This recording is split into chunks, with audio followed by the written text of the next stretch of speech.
नमस्कार दोस्तों, कैसे हैं आप लोग। 29 दिसंबर 2022 के डेली एडिटोरियल डिस्कशन में आपका स्वागत है। पता है दोस्तों, वीडियो थोड़ी सी लेट हो गई, बट कुछ दिन एडजस्ट कर लीजिए। लेकिन मैं वीडियोस आपके लिए रेगुलरली लेके आऊँगा। सुबह करंट अफेयर्स आपको मिल चुका है। एडिटोरियल में आज कौन कौन सी बात करेंगे। एक आर्टिकल नेपाल की पॉलिटिक्स को लेके है, इसके बारे में बात करेंगे। एक अच्छा आर्टिकल है, नेपाल की पॉलिटिक्स के बारे में आपको थोड़ा आइडिया दे रहा है। दूसरा, पॉपुलेशन कंट्रोल को लेके एक आर्टिकल है, किस प्रकार से और कैसी अवेयरनेस चाहिए हमें पॉपुलेशन कंट्रोल से रिलेटेड। अच्छा आर्टिकल, इसके बारे में बात करेंगे। फिर हिंदू टेम्पल्स को लीगली गवर्नमेंट कंट्रोल से फ्री कराना, और इसके बारे में बात की जाएगी तमिलनाडु के जो एंडोमेंट एक्ट है उसके रिस्पेक्ट में। ये पर्टिकुलर आर्टिकल क्या बोलता है, अच्छा आर्टिकल है, अच्छी इन्फॉर्मेशन है। थोड़ा एंटी बीजेपी और एंटी राइट विंग हो रहा है ये, बट फिर भी एक बार इसको देखेंगे। फिर मनरेगा की डिलेड वेजेस से रिलेटेड अभी पार्लियामेंट में बहस हो गई तृणमूल कांग्रेस के एमपी और हमारे बीजेपी के एमपी के बीच में, इसके बारे में बात करेंगे। और किस प्रकार से स्लाइडिंग ग्लोबल डिमांड से हमारी जो एक्सपोर्ट हो रहे हैं वो कम हो रहे हैं, मैन्युफैक्चरिंग एक्सपोर्ट्स घट रहे हैं क्योंकि ग्लोबल डिमांड घट रही है। तो 5 आर्टिकल्स डिस्कस करने वाला हूँ। हु विल सक्सीड नवीन पटनायक, ये आर्टिकल मैं अभी डिस्कस नहीं कर रहा हूँ, मुझे उतना इंपॉर्टेंट नहीं लगा, लेकिन बाकी 5 आर्टिकल मैं आपके साथ डिस्कस करूंगा, सारी इंपॉर्टेंट चीजें। शुरुआत करेंगे नेपाल पॉलिटिक्स पास्ट प्रेजेंट और फ्यूचर को लेके। अगर अब तक आपने वीडियो पर लाइक और शेयर का बटन नहीं दबाया दोस्तों, दबा दीजिए। इंस्टाग्राम पर फॉलो कर लीजिए, आपसे जुड़ने की कोशिश करता हूँ। टेलीग्राम ग्रुप ज्वाइन कर लीजिए, वहाँ पर लेक्चर की पीडीएफ और नोटिफिकेशन दोनों आपको मिल जाएगी। तो देखिए क्या बताया जा रहा है। In a politically fluid environment where horse trading is rampant, the India Nepal relationship needs equality, mutual trust, respect and benefit to sustain itself irrespective of whoever is in power. अब ये तो राकेश शू साहब ने बड़ा आराम से बोल दिया, बट एक्चुअली भी चीजें ग्राउंड लेवल पे इतनी आसान है नहीं। नेपाल की पॉलिटिक्स में कोई आइडियोलॉजी, कोई कॉलिशन परमानेंट नहीं है। वहां पे आपके सेल्फ इंटरेस्ट और सेल्फ सत्ता कुर्सी के आधार पर कोई किसी से किसी तरफ भी मिल रहा है। अभी अगर आप देखो तो जनरल इलेक्शंस नेपाल में कंक्लूड हुए नवंबर में, पीसफुली जनरल इलेक्शंस हुए, लेकिन स्टेबल गवर्नमेंट नहीं बन पाई। वहां पे एक ऐसी सरकार जो अपने लोगों के लिए सोचे, लोगों के लिए काम करे, नहीं। वहां पे ओवरऑल जो लोग इलेक्शन में जीत रहे हैं वो जैसे तैसे हॉर्स ट्रेडिंग करके, खरीद फरोख करके, दूसरों के साथ गठबंधन बना के अपने आप को कुर्सी पर बैठाना चाहते हैं। और उसमें सबसे आगे हैं मॉइस्ट लीडर पुष्प कमल दहल प्रचंड। प्रचंड पहले आपको पता होना चाहिए केपी शर्मा ओली के साथ एक पार्टनरशिप में थे, गठबंधन में थे। तब पहले केपी शर्मा ओली ने बोला कि ये प्रधानमंत्री रहेंगे, बाद में तुम प्रधानमंत्री बन जाना, 2-2 सालों के लिए। केपी शर्मा ओली ने बाद में अपनी कुर्सी छोड़ी नहीं, डिक्टेटोरियल ट्रेड्स अपना ली। पुष्प कमल दहल प्रचंड का वहां पे आप कह लो एक तरीके से बेवकूफ बन गया। तो उस कंटेक्स्ट में पुष्प कमल दहल ने यूएमएल के अलायंस को छोड़ दिया। ये जो केपी शर्मा ओली की पार्टी है, इसका नाम है यूनाइटेड मार्क्सिस्ट लेनिस्ट, ठीक है ना भाई। तो यूनाइटेड मार्क्सिस्ट लेनिस्ट को छोड़ दिया किसने, पुष्प कमल दहल प्रचंड ने, और नेपाली कांग्रेस का कॉलिशन ज्वाइन कर लिया। ओके, अब देखिए, इस बार जब इलेक्शन हुए तो नेपाली कांग्रेस ने सबसे ज्यादा सीटें जीती। ओके, पुष्प कमल दहल प्रचंड नेपाली कांग्रेस की तरफ से लड़ रहे थे, उन्होंने भी सीटें जीती, बट उनकी सीटें इतनी ज्यादा नहीं थी कि वो प्राइम मिनिस्टर की कुर्सी का स्टेक मांग पाए। तो उन्होंने नेपाली कांग्रेस के कॉलिशन को छोड़ के फिर से यूएमएल, यूनिफाइड मार्क्सिस्ट लेनिनिस्ट का कॉलिशन ज्वाइन कर लिया। मतलब सोचिए, हद वाली बात हो गई यहां पे। इलेक्शन के रिजल्ट्स के बारे में थोड़ा बता देता हूं। नेपाली कांग्रेस सबसे ज्यादा सीटें जीती है नेपाल की पार्लियामेंट। नेपाल की पार्लियामेंट में टोटल 275 सीटें, इसमें से 89 जीते हैं नेपाली कांग्रेस ने। लेकिन अगर आपको मेजॉरिटी बनानी है तो आपको कम से कम कितनी सीटें चाहिए, 138 सीटें, ठीक है ना। 138 सीटों से मेजॉरिटी बनेगी, तो 89 से तो मेजॉरिटी बनेगी नहीं, तो कॉलिशन पार्टनर चाहिए। अब नेपाली कांग्रेस के लीडर हैं शेर बहादुर देउबा। ये अभी प्राइम मिनिस्टर थे, इनको लग रहा था फिर से प्राइम मिनिस्टर बनेंगे। लेकिन अब इनके साथ जो कॉलिशन में लड़ रहे थे पुष्प कमल दहल प्रचंड, इन्होंने बोला कि यार मेरे को बना दो प्राइम मिनिस्टर। बट ये प्राइम मिनिस्टर कैसे बनेंगे, क्योंकि पुष्प कमल दहल की जो पार्टी है ना उसमें केवल 32 सीटें जीती हैं, तो नेपाली कांग्रेस वाले ने 89 सीट्स जीती हैं। पुष्प कमल दहल जो उनके साथ कॉलिशन में, उसने 32 सीटें जीती हैं। तो 32 सीटों वालों को तो प्राइम मिनिस्टर बनाया नहीं जाएगा। तो पुष्प कमल दहल प्रचंड को लगा कि मैं प्राइम मिनिस्टर नहीं बन पाऊंगा नेपाली कांग्रेस के साथ, तो वो जाके किससे मिल गए, केपी शर्मा ओली की पार्टी यूएमएल से जाके मिल गए। अब यूएमएल के अंदर वो अभी के लिए तो प्राइम मिनिस्टर बन गए हैं, लेकिन ऐसे प्राइम मिनिस्टर बनने का कोई फायदा नहीं है, क्योंकि यूएमएल के पास 78 सीटें और प्रचंड के पास 32 हैं। ओके, तो 32 सीटों के साथ प्रचंड को लग रहा होगा कि ये 2 साल तक तो प्राइम मिनिस्टर बने रहेंगे। रीजन क्या है, रीजन ये है कि नेपाल के संविधान में लिखा है कि एक बार गठबंधन की सरकार बन गई तो 2 साल तक नो कॉन्फिडेंस मोशन पास नहीं हो सकता। तो अभी के लिए प्रचंड प्राइम मिनिस्टर बन गए, लेकिन जिसके साथ कोalition में उन्होंने सरकार बनाई है यूएमएल, उसके पास 78 सीटें हैं और 78 सीटों के साथ ये जो मिस्टर केपी शर्मा ओली है, सारे डिसीजन यही लेने वाले हैं। अभी विद्या देवी भंडारी का टेन्योर खत्म होने वाला है मार्च 2023 में प्रेसिडेंट का। उसके बाद प्रेसिडेंट को भी नॉमिनेट करने में यूएमएल अपनी चलाएगा। तो कुल मिला के अगर आप देखो तो भले ही प्रचंड यहाँ पे प्राइम मिनिस्टर बन गए हों, लेकिन सारे डिसीजंस यहाँ पे कौन लेने वाले हैं? केपी शर्मा ओली लेने वाले हैं। इससे पता चल रहा है कि किस प्रकार से यहाँ पे नेपाल की पॉलिटिक्स अपॉर्चुनिज्म पे ज्यादा चल रही है, लोगों के लिए कुछ भी नहीं सींच रही है। अगर नेपाल की मोनार्की की बात की जाए तो मोनार्की से रिपब्लिक, डेमोक्रेसी बना नेपाल 2008 में। 15 सालों में अगर आप देखो 2008 से लेके अब तक लगभग 14-15 साल हो चुके हैं। नेपाल में 3 नेपाली कांग्रेस के प्राइम मिनिस्टर हो चुके हैं। एक है जीपी कोइराला, एक है सुशील कोइराला, एक है mister Deuba, Sher Bahadur Deuba. 2 moist prime minister रह चुके हैं, एक है पुष्प कमल दहल प्रचंड और एक है बाबूराम भट्टारिया। और 3 यूएमएल के प्राइम मिनिस्टर्स रह चुके हैं, माधव नेपाल, झालानाथ कनल और केपी शर्मा ओली। ठीक है, एक चीफ जस्टिस भी थे, वो केयर टेकर प्राइम मिनिस्टर रहे थे 2013 में। कुल मिला के इतने सारे प्राइम मिनिस्टर्स केवल 14-15 सालों में। तो इससे पता चल रहा है कि प्राइम मिनिस्टरशिप, इनफैक्ट पूरी की पूरी जो सरकार है नेपाल की इलेक्टेड, वो यहाँ पे किसी स्टेबल एजेंडा के साथ नहीं आ रही है। वो सिर्फ हॉर्स ट्रेडिंग करके एक इंडिविजुअल अपने आप को कुर्सी पर बैठाना चाह रहा है। जो नया कॉन्स्टिट्यूशन है नेपाल का, वो अडॉप्ट किया गया 2015 में। इस कॉन्स्टिट्यूशन के हिसाब से जो इलेक्शन हुए वो 2017 में हुए। उस इलेक्शन में पुष्प कमल दहल प्रचंड ने नेपाली कांग्रेस के साथ कोalition किया था, लेकिन इलेक्शन से 1 महीने पहले उन्होंने नेपाली कांग्रेस के साथ जो कोalition है वो तोड़ दिया और यूएमएल के साथ कोalition कर लिया। यूएमएल ने इलेक्शन में जीते 121 सीटें, पुष्प कमल दहल प्रचंड ने जीती 53 सीटें। अब केपी शर्मा ओली जो कि यूएमएल के थे, उन्होंने बोला कि पहले मैं प्राइम मिनिस्टर बनूंगा, फिर 53 सीटें पुष्प कमल दहल प्रचंड तुम्हें बना दूंगा। प्रचंड को उन्होंने प्राइम मिनिस्टर बाद में बनाया नहीं। KP Sharma Oli authoritarian trait रखने लगे। सबसे ज्यादा सीटें उनकी पार्टी ने जीती थी, लेकिन उनकी पार्टी में कुछ और लोग थे, जैसे माधव नेपाल थे, झालानाथ खनाल थे, भीम रावल थे। इनकी सुनी नहीं रहा था केपी शर्मा ओली, तो वो भी नाराज हो गए। तो पार्टी के अंदर थोड़ी लड़ाई सी हो गई। और पुष्प कमल दहल जो कि मॉइस्ट पार्टी के थे, ये तो नाराज थे ही, क्योंकि इनसे प्रॉमिस किया गया था कि प्राइम मिनिस्टर बनाया जाएगा इनको, बट प्राइम मिनिस्टर इनको बनाया नहीं गया। केपी शर्मा ओली गद्दी पर बैठे रहे, छोड़ने को राजी नहीं। नो कॉन्फिडेंस मोशन पहले 2 साल में पास हो नहीं सकता था।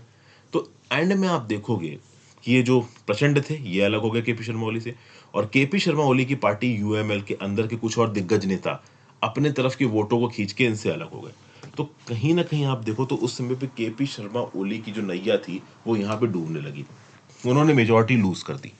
अब केपी शर्मा ओली के पास ताकत में बचे रहने का केवल एक तरीका था कि वो हाउस को, पार्लियामेंट को डिसॉल्व कर दें, और वो उन्होंने डिसॉल्व करवा दिया प्रेसिडेंट विद्या देवी भंडारी से। प्रेसिडेंट विद्या देवी भंडारी बहुत हद तक केपी शर्मा ओली के प्रो हैं। प्रेसिडेंट विद्या देवी भंडारी पहले एक्टिव पॉलिटिक्स में नहीं थी। इनके हस्बैंड का नाम था मदन भंडारी। मदन भंडारी एक जबरदस्त यूएमएल लीडर थे, लेकिन इनकी मृत्यु हो गई अनफॉर्चुनेटली 1993 में। उसके बाद इन्होंने एक्टिव पॉलिटिक्स ज्वाइन की विद्या देवी भंडारी ने, और इस एक्टिव पॉलिटिक्स में इनके मेंटर की तरह थे केपी शर्मा ओली। तो केपी शर्मा ओली और विद्या देवी भंडारी के पर्सनल बॉन्ड बहुत बड़ा था। इसके रहते विद्या देवी भंडारी ने सारे कॉन्स्टिट्यूशनल नॉर्म्स को छोड़ के केपी शर्मा ओली की सरकार को टिकाने के लिए पूरा जोर लगाया। कॉन्स्टिट्यूशनल प्रॉपर्टी को इग्नोर किया, बार बार ड्यूबियस ऑर्डिनेंसेस को पास किया। इन ऑर्डिनेंसेस को नेपाल की सुप्रीम कोर्ट ने स्ट्रक डाउन किया। लेकिन कहीं ना कहीं विद्या देवी भंडारी की जो प्रेसिडेंटशिप थी वो केपी शर्मा ओली के काम आई। बट फाइनली अगर आप देखोगे यहाँ पे तो जो प्रचंड वाला ग्रुप था वो सक्सेसफुल रहा केपी शर्मा ओली को सरकार से हटाने का, और ओवरऑल अब नेपाली कांग्रेस के शेर बहादुर देउबा जुलाई 2021 में नेपाल के प्राइम मिनिस्टर बने। ठीक है भाई। फिर नवंबर में इलेक्शन हुआ, आप सबको पता है। नवंबर के इलेक्शन के बाद नेपाली कांग्रेस सबसे बड़ी पार्टी बन के उभरी, लेकिन इतनी बड़ी पार्टी नहीं बन पाई कि पूर्ण बहुमत से वो सरकार बना ले।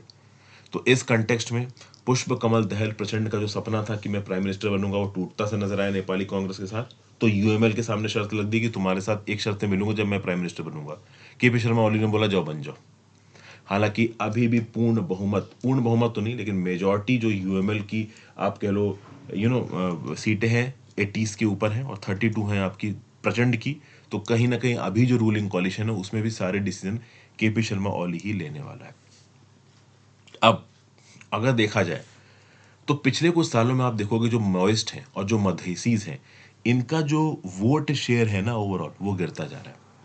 जो मॉइस्ट पार्टी थी वो 2008 में सिंगल लार्जेस्ट पार्टी थी, कॉन्स्टिट्यूएंट असेंबली की 40% सीटें माओइस्ट पार्टी के पास थी, लेकिन आज की डेट में माओइस्ट पार्टी के पास 11% सीटें हैं केवल पूरी की पूरी पार्लियामेंट ऑफ नेपाल की। मधेसीज के पास पहले 15% सीटें थी, अब केवल 10% सीटें।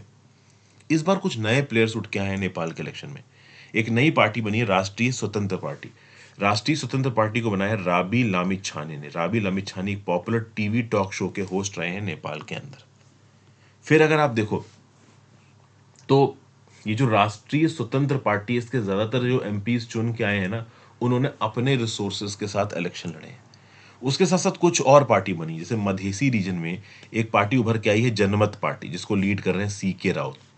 ठीक है ना, पहले ये मधेसी सेक्शनिज्म को सपोर्ट करते थे, मधेठी ट्रेडिशनल पार्टीज को इन्होंने साइड कर दिया। फिर नागरिक उन्मुक्त पार्टी बनाई गई एक थारू लीडर रेशम चौधरी के द्वारा। रेशम चौधरी इस समय पे जेल के पीछे हैं, बट इनकी जो वाइफ है रंजीता श्रेष्ठ, इन्होंने कैंपेन किया, ठीक ठाक सीटें जीत ली। तो राष्ट्रीय स्वतंत्र पार्टी ने जीती 20 सीटें, जनमत पार्टी ने जीती 6 सीटें, एनयूपी ने जीती कितनी, नागरिक उन्मुक्त पार्टी ने 3 सीटें। तो 20, 6 और 3, ये 29 सीटें। 275 में 29 सीटें दोस्तों कम नहीं होती हैं। कहीं ना कहीं लोग इस समय पे मधेसी, जो ट्रेडिशनल मधेसी पार्टीज हैं, यूएमएल पार्टीज हैं, नेपाली कांग्रेस की पॉलिटिक्स है, पॉलिटिशियंस हैं, इनको शायद सपोर्ट नहीं देना चाहते। लोग भी कहीं ना कहीं इस प्रकार की जो अपॉर्चुनिज्म बेस्ड पॉलिटिक्स है, इसको फॉलो नहीं कर रहे हैं। लोग भी इस समय पे अल्टरनेटिव्स चाहते हैं, और इसके चलते अगर आप देखो तो ये जो 3 नई पार्टियां जो भर के आई हैं, इनको ठीक ठाक अमाउंट में सीटें मिल गई हैं। सबसे तगड़ी तो आरएसपी को मिली है 20 सीटें यहाँ पे। तो कुल मिला के आगे आने वाले समय में किस प्रकार से नेपाली पॉलिटिक्स किस डायरेक्शन में जाएगी, हम अभी के लिए कह नहीं सकते। बट कहीं ना कहीं लोग इस समय पे काफी फ्रस्ट्रेटेड है नेपाली पॉलिटिक्स में। नेपाली पॉलिटिशियंस बस मौका देख के चौका मारने वाला इनका हिसाब है। किसी भी तरीके से कुर्सी पर बने रहो, जैसे केपी शर्मा ओली ने अपने राज के समय पे इंडियन गवर्नमेंट के अगेंस्ट, इंडिया के अगेंस्ट बहुत सारी बातें कह के अपने मैप को अमेंडमेंट करके एक फर्जी नेशनलिज्म की फीलिंग फैलाने की कोशिश की, ताकि वो पावर में बने रहे। 2018 के बाद अगर आप देखो तो यूनिफाइड मार्क्सिस्ट लेनिस्ट और ये जो मोइस्ट प्रचंड वाली पार्टी का जो अलायंस बना था, वो चाइना की वजह से बना था, लेकिन वो अलायंस टिक नहीं पाया, क्योंकि चाइना भी ऑब्वियसली बात है इंटरनल डिसेंशंस को सॉर्ट आउट नहीं करवा पाएगा। लेकिन कहीं ना कहीं केपी शर्मा ओली के राज के अंदर इंडिया ने बहुत हद तक अपने अगेंस्ट सेंटीमेंट डेवलप करवाया नेपाल में, और चाइना ने उसने असिस्ट किया। चाइना ओवरऑल माओइस्ट लीडरशिप के साथ इंगेज करके थोड़ा एंटी इंडिया स्टांस फैला रहा था। केपी शर्मा ओली बहुत हद तक एंटी इंडिया बातें करते थे। शेर बहादुर देवबा के आने के बाद जो इंडिया ने ग्राउंड लूज किया था, उसको कुछ हद तक रिट्रीव किया है, लेकिन अब फिर से मोइस्ट और यूएमएल का कॉलिशन आ गया। इसके चलते कहीं और ग्राउंड लूज ना हो जाए, इस बात के चांसेस बनते नजर आ रहे हैं। हालांकि ग्राउंड लेवल पे इंडिया बहुत सारे फैसेट्स में नेपाल के साथ इंगेज भी कर रहा है। जैसे 2019 में मोतीहारी और अमलेखगंज ऑयल पाइपलाइन को यहाँ पे इनॉग्रेट किया गया। नेपाल के अंदर पावर जनरेशन पिकअप कर रहा है, और वो power generation India based power plants जो बनाए हैं इंडियन कंपनी ने, उसके थ्रू हुआ है। इनफैक्ट नेपाल 364 मेगावाट की इलेक्ट्रिसिटी भी इंडिया को एक्सपोर्ट कर चुका है, जिससे नेपाल ने 2022 में $60 मिलियन कमाए हैं। नेपाल इलेक्ट्रिसिटी अथॉरिटी का ये कहना है कि ये फिगर 4 गुना हो सकता है 2023 तक। एक बार 900 मेगावाट का अरुण 3 प्रोजेक्ट ऑपरेशनल हो जाता है, इसको बनाने में भी इंडिया नेपाल की मदद कर रहा है। तो इससे पता चलता है दोस्तों कि भले ही इंडिया यहाँ पे फाइनेंशियली इकोनॉमिकली ग्राउंड लेवल पे नेपाल की मदद कर रहा है, लेकिन जो नेपाल के पॉलिटिक्स है ना, वो कुर्सी पर बने रहने के लिए किसी भी प्रकार की गंदी और घटिया पॉलिटिक्स करेंगे। जरूरी यह है कि कुछ जो पुराने मुद्दे हैं इनको उठाना। जैसे पहले नेपाल के अंदर इंडिया की करेंसी चला करती थी, लेकिन अभी के लिए इंडिया की करेंसी नेपाल के अंदर नहीं चल रही, डिमोनेटाइज हो गई, तो इसको शुरू करवाने की जरूरत है। फिर जो गोरखा रेजिमेंट्स है, जब से अग्निपथ स्कीम आई है तब से गोरखा रेजिमेंट्स रिक्रूट नहीं हो पाए, और वो नेपाली पॉलिटिशियंस की वजह से ही है। नेपाली पॉलिटिशियंस कह रहे हैं कि हमारे सोल्जर्स क्यों जाके इंडिया का वॉर लड़े। तो इस रिस्पेक्ट में ज़रूरी ये है कि दोनों इंडिया नेपाल के पॉलिटिशियन साथ में बैठे, इक्वालिटी, म्यूचुअल ट्रस्ट, रिस्पेक्ट और बेनिफिट के हिसाब पे यहाँ पे डिसीजंस लें। लेकिन नेपाली पॉलिटिशियंस इस समय पे डिसीजंस ले रहे हैं अपनी कुर्सी को बचाने के रिस्पेक्ट में, जो कि ओवरऑल रिलेशनशिप के लिए अच्छा नहीं है। फिर आगे आ जाते हैं, India must build awareness on population control. भैया दिसंबर में 2 member of parliament Bharatiya Janata party के, रवि किशन और निशिकांत दुबे, इन्होंने लोकसभा में पारित किया एक प्राइवेट मेंबर बिल। ये प्राइवेट मेंबर बिल एम करता है पॉपुलेशन कंट्रोल के ऊपर। इनका ये बोलना है कि पॉपुलेशन राइज इंडिया के अंदर एक बड़ी परेशानी है। इंडिया का जो डेवलपमेंट स्लो हो रहा है वो ज़्यादा आबादी के चलते हो रहा है, इसलिए एक बिल की ज़रूरत है आबादी को कंट्रोल करने के लिए। आबादी को कंट्रोल करना इंडिया के अंदर कोई नया टॉपिक नहीं है। इसके बारे में बातचीत 1951 से चल रही, जैसे ही हमारा देश आज़ाद हुआ तब से इसके बारे में बातचीत होनी शुरू हो गई थी। ओके, ओवर पॉपुलेशन के क्या इल्स हैं, ज़रूरत से ज़्यादा आबादी किस प्रकार से चीज़ें परेशान कर सकती है, और कहीं ना कहीं धर्म के साथ आबादी को जोड़ा जाता है इन द सेंस कि जो मुस्लिम पॉपुलेशन है वो बढ़ती जा रही है, हिंदू पॉपुलेशन घटती जा रही है। इस प्रकार के नैरेटिव्स बहुत हद तक पॉपुलेशन कंट्रोल में चलते हैं। लेकिन यहाँ पे आर.एन. पांडे जी ये एक अल्टरनेटिव व्यू पॉइंट देना चाहते हैं। ये क्या देना चाह रहे हैं? ये बता रहे हैं कि भले ही इंडिया की पॉपुलेशन सिग्निफिकेंटली बढ़ी है, लेकिन eight the same point of time India का फर्टिलिटी रेट बहुत तेजी से घटा भी है। 1950 में जो टोटल फर्टिलिटी रेट था इंडिया का वो 5.9% था। मतलब एक कपल, एक आदमी और एक वुमेन मिलके 5.9 बच्चे पैदा कर रहे थे। ये टोटल फर्टिलिटी रेट था इंडिया का 1950 में। लेकिन वो फर्टिलिटी रेट अभी लेटेस्ट नेशनल फैमिली जो हेल्थ सर्वे हुआ है उसमें 2% पे आ गया। 1970s के बाद फर्टिलिटी रेट इंडिया में बहुत तेजी से घटा है, और ये इसके बेसिस पे ऐसा बताया जा रहा है कि there is an inversely proportional relationship between economic prosperity and fertility rate. मतलब जितना ज़्यादा आपकी इकोनॉमिक प्रॉस्पेरिटी होगी, जितना ज़्यादा आप पैसे वाले होगे, आपके इकोनॉमिक्स अच्छे होंगे, उतने ही कम बच्चे आप पैदा करोगे। तो 1970s के बाद इंडिया में देखा गया कि हाँ भाई, लोगों की इकोनॉमिक जो स्टेटस था सुधर रहा था, और उसके साथ साथ उनका जो फर्टिलिटी रेट था वो घट रहा था। मोस्ट प्रॉब्ली इसका रीज़न ये रहा होगा कि जब आपकी इकोनॉमिक्स अच्छी हो जाती है, आप पढ़े लिखे हो जाते हो, तो उस कंटेक्स्ट में कहीं ना कहीं पढ़ना लिखना इकोनॉमिक्स के साथ रिलेटेड इसलिए बोल रहा हूँ, तो उस कंटेक्स्ट में आपके अंदर फैमिली प्लानिंग को लेके अवेयरनेस आ जाती है। अब कहीं ना कहीं पॉपुलेशन कंट्रोल को इंडिया के अंदर रिलीजियस इशू से भी जोड़ा जाता है। जैसे 2022 उत्तर प्रदेश असेंबली इलेक्शन से 6 महीने पहले जो योगी आदित्यनाथ जी की सरकार थी और जो स्टेट लॉ कमीशन था उत्तर प्रदेश का, इसने एक ड्राफ्ट बिल प्रपोज किया जिसका नाम था Uttar Pradesh population control stabilization and welfare bill 2021। इस पर्टिकुलर बिल के थ्रू सरकार ने, उत्तर प्रदेश सरकार ने, यह बताया कि पॉपुलेशन हिंदी हर्टलैंड में एक ग्रेव कंसर्न है, खासकर उत्तर प्रदेश और बिहार में। और ये बेसिकली ऐसा बताया गया है कि ये पर्टिकुलर बिल मेजॉरिटेरियन पॉलिटिक्स पे था, मेजॉरिटेरियन को अपीज करने के लिए था। इसके अंदर कुछ ऐसे नियम कानून रखे गए कि अगर आपके 2 से ज़्यादा बच्चे हैं तो आप गवर्नमेंट जॉब के लिए एलिजिबल नहीं होगे। लेकिन कुछ चीज़ें क्लैरिफाई नहीं की गई, जैसे फॉर एग्जांपल कोई गवर्नमेंट जॉब में ऑलरेडी है, उसके 2 बच्चे हैं, वो तीसरा बच्चा पैदा कर लेता है तो क्या होगा। या फिर मान लीजिए कोई एक इंडिविजुअल है, उसकी पहली बीवी से उसके 2 बच्चे हैं, फिर मान लीजिए अनफॉर्चुनेटली वाइफ की डेथ हो जाती है, तीसरी बीवी से उसको एक और बच्चा हो जाता, दूसरी बीवी से एक और बच्चा हो जाता है, तो उस केस में फिर क्या वो एलिजिबल होगा गवर्नमेंट जॉब के लिए। तो बहुत प्रॉपर तरीके से इंट्री केसेस को एड्रेस नहीं किया गया था इस पर्टिकुलर बिल में। कहीं ना कहीं ये जो बिल था ना, वो मेजॉरिटेरियन पॉलिटिक्स को प्रमोट करने के लिए था। ठीक है ना, माइनॉरिटी वर्सेस मेजॉरिटी वाला कार्ड खेल के वोट जीतने वाली बात थी। इस कंटेक्स्ट में ये बिल लेके आया गया था।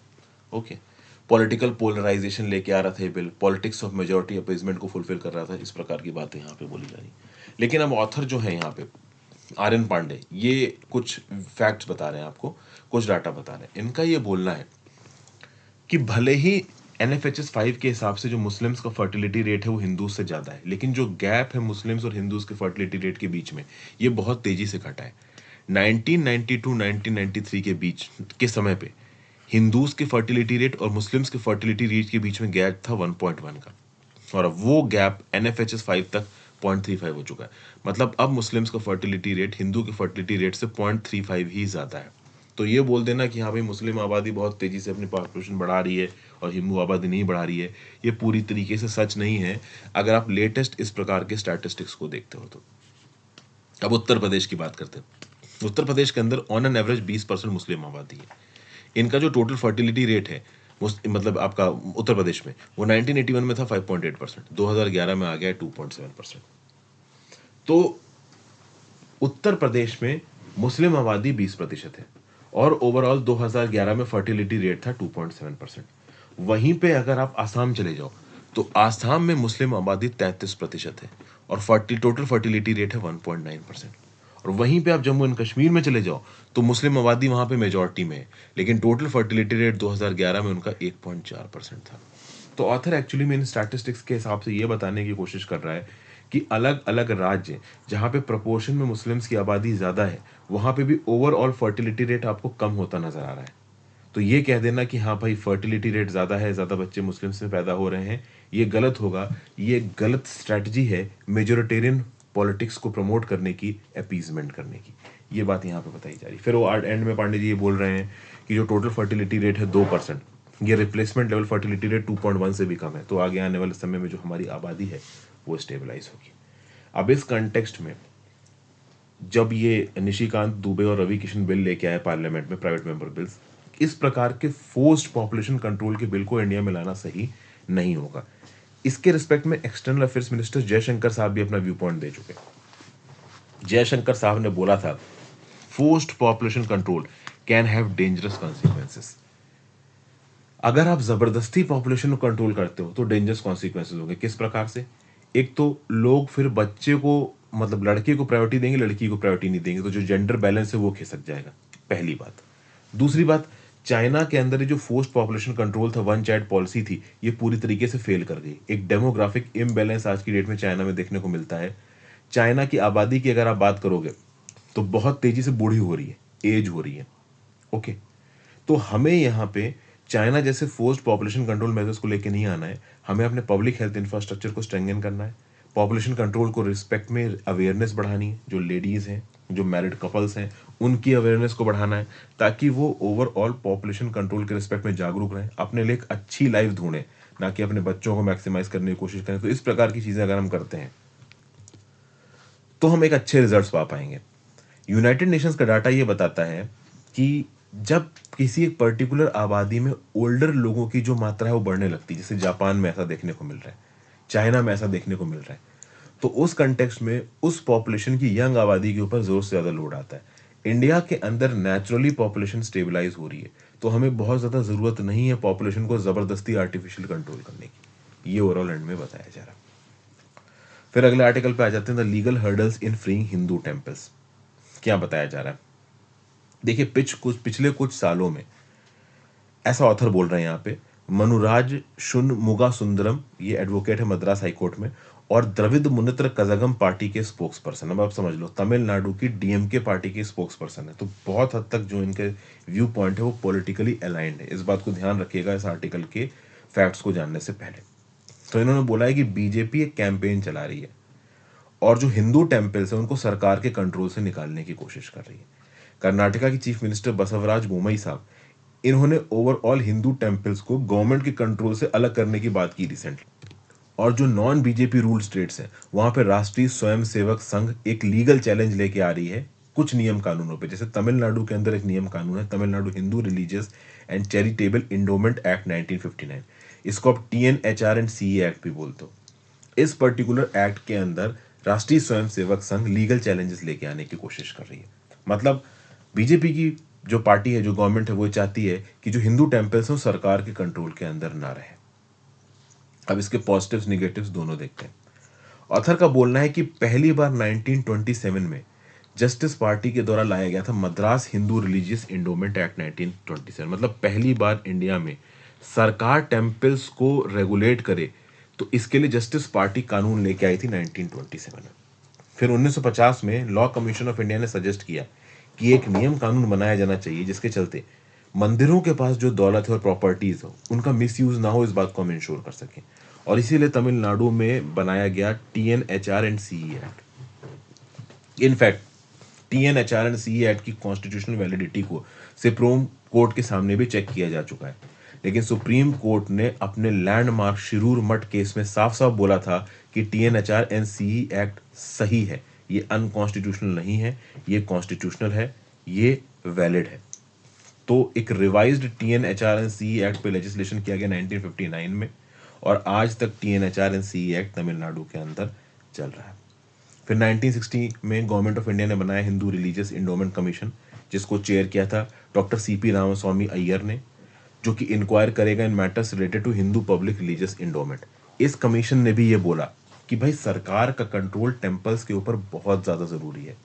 हिंदू टेम्पल्स के अंदर जो इतनी बड़ी क्वांटिटी में दौलत आती है, इसका मिसयूज ना हो, इसका मिसमैनेज ना हो। हिंदू टेम्पल्स की ओनरशिप में जो इतनी बड़ी बड़ी प्रॉपर्टीज हैं, ये कुछ इंडिविजुअल्स का फिefdom बन के ना रह जाएं, इसके लिए सरकार का एक कोऑर्डिनेटेड इन्वॉल्वमेंट रेगुलेशन टेम्पल्स में बहुत ज़्यादा ज़रूरी है। इनफैक्ट सोसाइटी में इक्वलिटी बनाने के लिए भी बहुत ज़्यादा ज़रूरी है। द्रविडियन मूवमेंट के बारे में आपने सुना होगा। द्रविडियन मूवमेंट में क्या हुआ कि जो धर्म के ठेकेदार अपर कास्ट के लोग थे, ये जो टेम्पल्स के ऊपर और जो इंपॉर्टेंट प्रॉपर्टीज के ऊपर अपना धरना, अपना कंट्रोल रख के बैठ गए थे, इस कंट्रोल को तोड़ने की कोशिश की। तो आप देखो तो ट्रेवनकोर टेम्पल एंट्री प्रोक्लेमेशन आया 1936 में। फिर बाद में केरला और तमिलनाडु में बहुत सारे रिफॉर्म्स किए गए, जिसके चलते हिंदू टेम्पल्स के अंदर जो प्रीस्ट होते हैं, जिनको आप अर्चका होते हो, वो लोअर कास्ट के लोगों को भी अपॉइंट किया गया। पहले जो प्रीस्ट थे, अर्चकास थे, इससे अगर हाई क्लास के लोग थे। बाद में बोला गया कि नहीं भैया, हाई कास्ट के लोगों के अकेले की नहीं चलेगी, लोअर कास्ट के लोगों को भी यहाँ पे अपॉइंट किया जाएगा।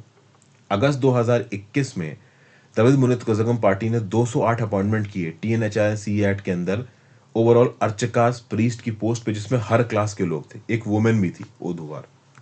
तो बेसिकली यहाँ पे इस प्रकार के जो रेगुलेशन एक्ट है वो इंश्योर करते हैं कि जो टेम्पल्स हैं वो अपर कास्ट के लोगों का फिefdom बन के ना रह जाए।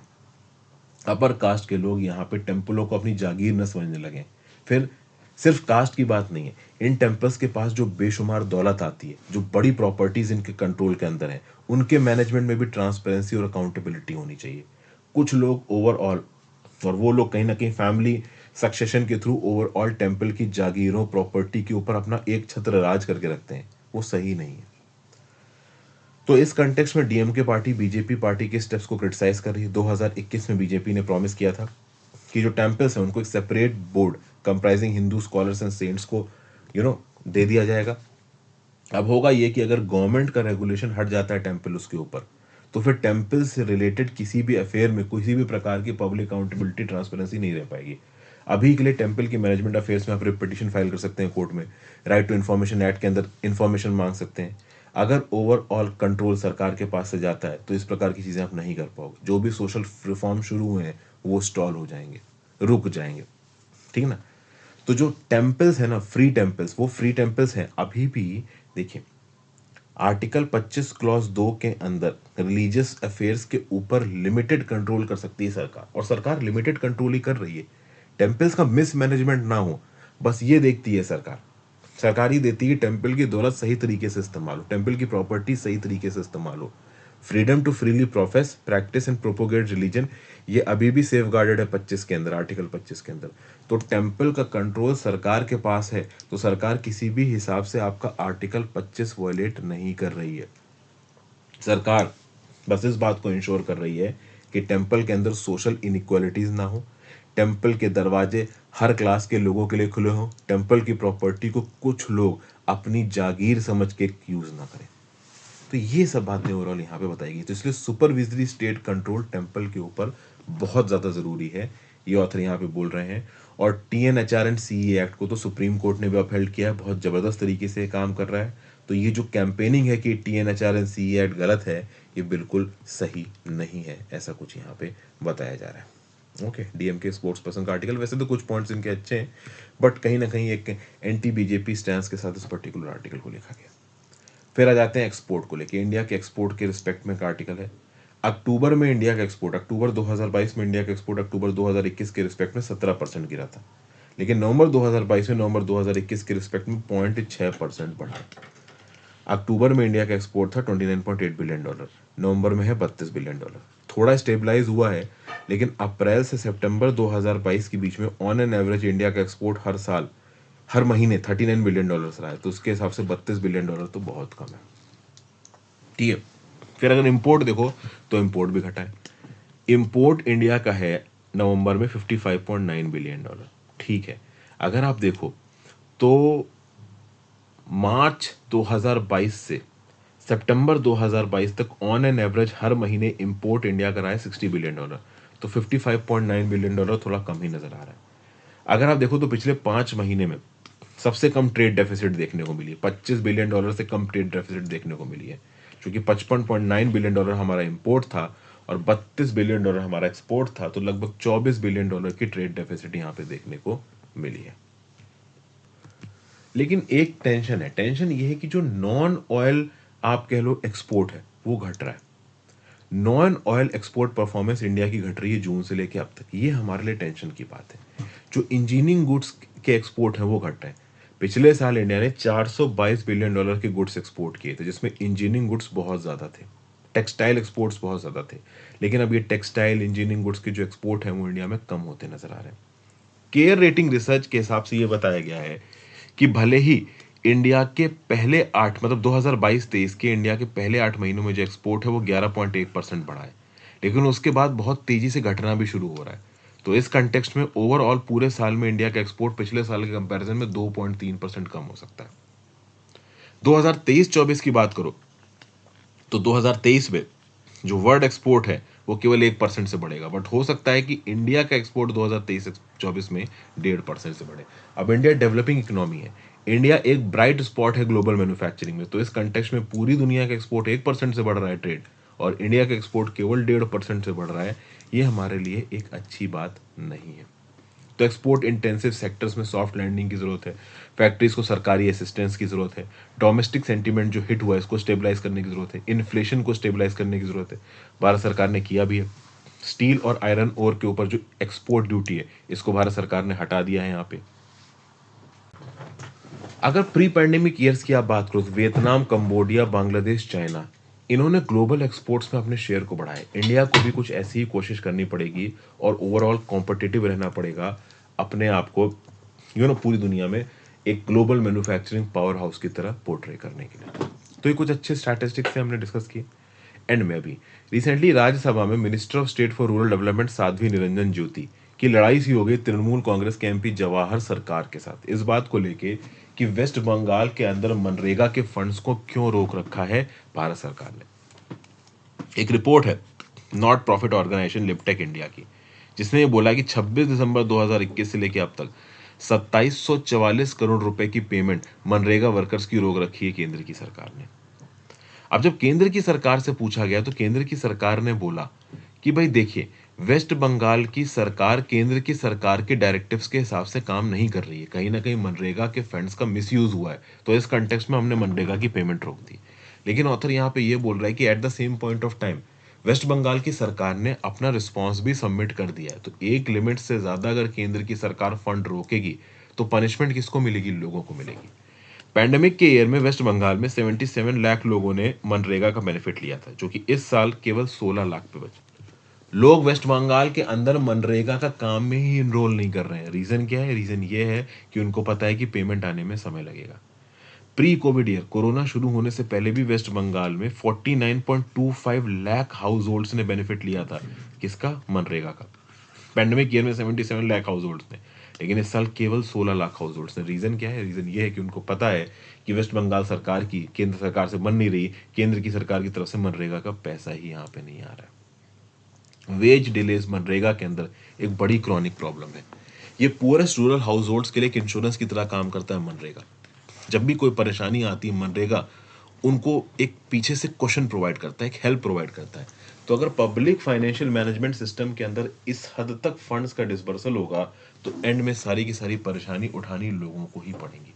इसलिए बहुत ज़्यादा ज़रूरी है कि भाई मनरेगा के अंदर ये जो लोगों की पेमेंट है इसको अर्जेंट बेसिस पे रिलीज किया जाए। इस प्रकार का केंद्र की सरकार का फंड्स रोकना वेस्ट बंगाल के साथ पॉलिटिक्स को लेके ठीक नहीं है। कुछ इस प्रकार की बात यहाँ पे बताई जा रही है। So thank you for watching friends. Video को लाइक और शेयर कर दीजिएगा।